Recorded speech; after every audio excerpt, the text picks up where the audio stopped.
प्रियंका गांधी वाड्रा क्या कुछ कह रही है, सुनवाते हैं। जो सरकार की साजिश थी संघीय ढांचे को बदलने की, लोकतंत्र को कमजोर करने की, उसको हराया गया, उसको रोका गया। ये संविधान की जीत थी, देश की जीत थी और विपक्ष की एकता की जीत थी।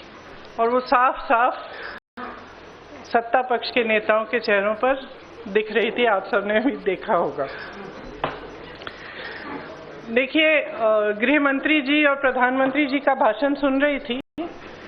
कई बार दोनों ने अलग अलग मौकों पर अपने भाषण में कहा कि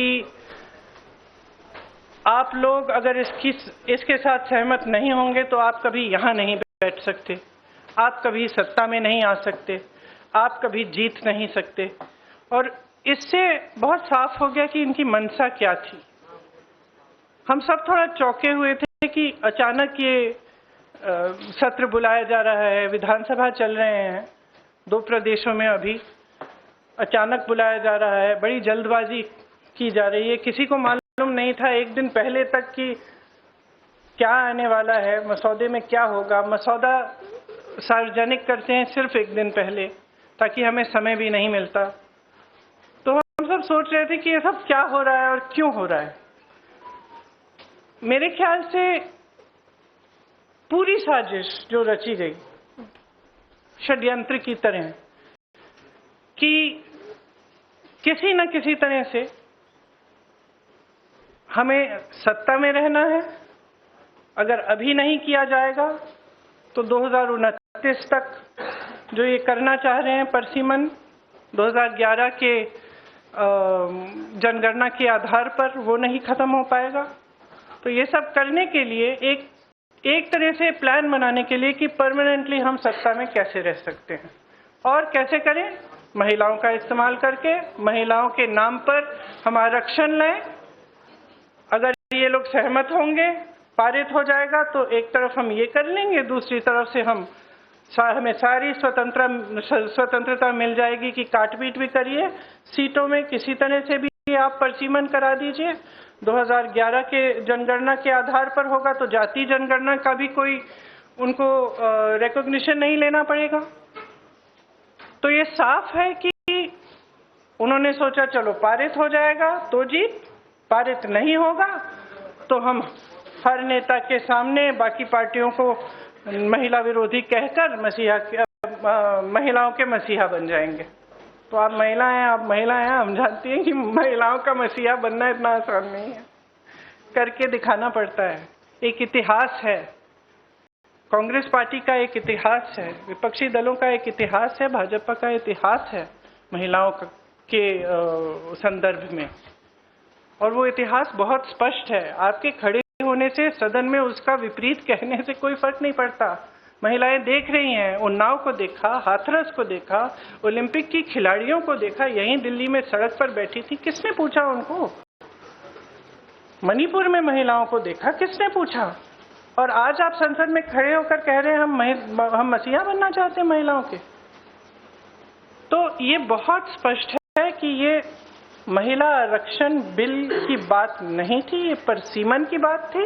और परसीमन इनको इस आधार पर करना था जिसमें इन्हें जाति के आंकड़े नहीं देखने की जरूरत होती और अपनी मनमानी करने की पूरी स्वतंत्रता मिलती। तो ये बिल्कुल मुमकिन ही नहीं था कि विपक्ष उनका साथ दे। और मैं बहुत खुश हूं कि आप सबने, देश ने देखा कि जब विपक्ष एकजुट हो जाता है तो किस तरह से इनको हराया जाता है। किसी ने मुझे पूछा आते हुए कि ब्लैक डे है, आप ये सरकार कह रहे हैं कि ब्लैक डे है। ब्लैक डे इनके लिए इसलिए है क्योंकि पहली बार इनको धक्का लगा जो लगना चाहिए था। आज की महिलाओं की समस्याएं बहुत ज्यादा बढ़ रही हैं, संघर्ष बढ़ रहा है। बेवकूफ नहीं है महिलाएं, सब कुछ देख रही हैं। वो पीआर, मीडियाबाजी वो अब नहीं चलेगी।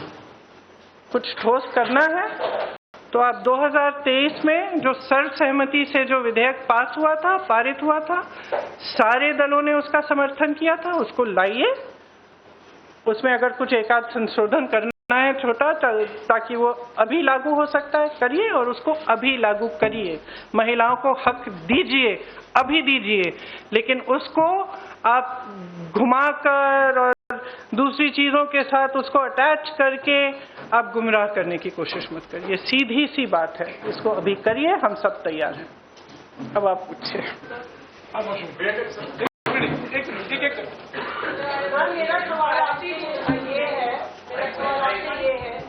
जब ये बिल गिरा उसके बाद, मेरा सवाल आपसे ये है कि जब ये बिल गिरा उसके बाद लगातार सरकार की तरफ से कहा जा रहा है कि राहुल गांधी ने फ्लोर ऑफ द हाउस में बोला कि बिल पास करना है तो मौजूदा परिस्थिति में 1 सेकंड में आप मौजूदा सीट पर पास कर दीजिए 543 पे। तो क्या विपक्ष उसके लिए तैयार होगा? अभी तो मैंने आपने बोला जो 2023 वाला बिल है, पर अगर मौजूदा सीट 543 है, वही तो है। 2023 का जो विधेयक है उसमें ये था कि इन्हीं सीटों में से आप 33% महिलाओं को देंगे। मैम उसमें लिखा था कि सेंसस के बाद डिलिमिटेशन होगा, उसके बाद तय की जाएगी जो भी सीट होंगी उस पे 1/3 मिलेगा। हाँ। तो यानी कि सीटें बढ़ती, पर नहीं, 543 में से ही था। तो उसके लिए आप लोग तैयार हैं? हाँ, बिल्कुल तैयार है। जी प्रियंका जी, दो दिनों तक हमने बहस देखी और अब क्रेडिट उधर से भी क्लेम किया जा रहा है, आप लोग भी दावा कर रहे हैं। नहीं, हम क्रेडिट का दावा नहीं कर रहे हैं। हम आपको इतिहास के बारे में बता रहे हैं। कांग्रेस पार्टी ने 1928 में शुरू की ये बात, और कांग्रेस पार्टी की ही ये बात थी जिस वजह से आज आजादी के पहले दिन से महिलाओं को भारत में वोट डालने का मौका मिला और अधिकार मिला।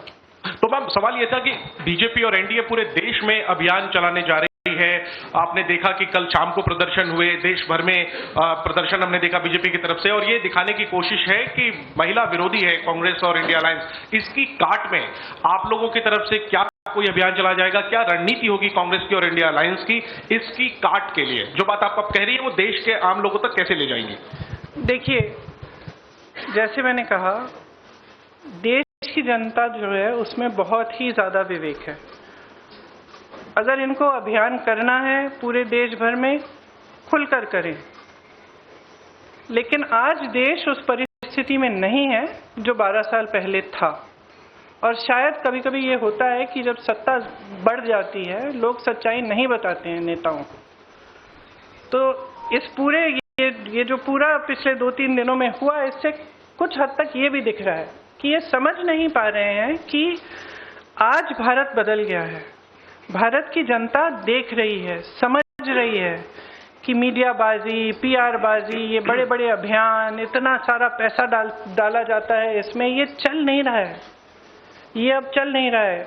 कल बार बार अमित शाह जी कह रहे थे, आदरणीय अमित शाह जी कह रहे थे कि हमारी बातों पर भरोसा करिए। कोई भरोसा नहीं कर रहा है।